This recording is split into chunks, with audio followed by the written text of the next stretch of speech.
তথ্য ও সংস্কৃতি বিভাগ পশ্চিমবঙ্গ সরকারের উদ্যোগে কবিগুরু রবীন্দ্রনাথ ঠাকুরের ১৬৫তম জন্মদিন পালিত হলো। আজ ৯ই মে শুক্রবার ঠিক বিকেল ৪টেয় মাননীয় মুখ্যমন্ত্রী মমতা বন্দ্যোপাধ্যায়ের উপস্থিতিতে এবং তথ্য ও সংস্কৃতি বিভাগ পশ্চিমবঙ্গ সরকারের উদ্যোগে কবিগুরু রবীন্দ্রনাথ ঠাকুরের ১৬৫তম জন্মদিন পালিত হলো রবীন্দ্র সদন ও ক্যাথিড্রাল সংলগ্ন মঞ্চে। রবীন্দ্রনাথ ঠাকুরের ১৬৫তম জন্মদিন উপলক্ষে উপস্থিত ছিলেন পশ্চিমবঙ্গ সরকারের মাননীয় মুখ্যমন্ত্রী মমতা বন্দ্যোপাধ্যায়, মন্ত্রী অরূপ বিশ্বাস, বিধায়ক দেবাশিস কুমার, মন্ত্রী ইন্দ্রনীল সেন, সাংসদ মালা রায় সহ তথ্য ও সংস্কৃতি বিভাগের পরিচালকগণ।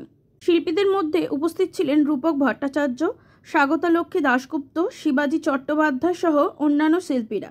কবিগুরু রবীন্দ্রনাথ ঠাকুরের মূর্তিতে মালা দিয়ে শ্রদ্ধা জানান মাননীয় মুখ্যমন্ত্রী মমতা বন্দ্যোপাধ্যায়। এরপর উপস্থিত পশ্চিমবঙ্গ সরকারের বিভিন্ন দপ্তরের মন্ত্রী, বিধায়ক সহ অন্যান্য মালা দিয়ে শ্রদ্ধা জানান।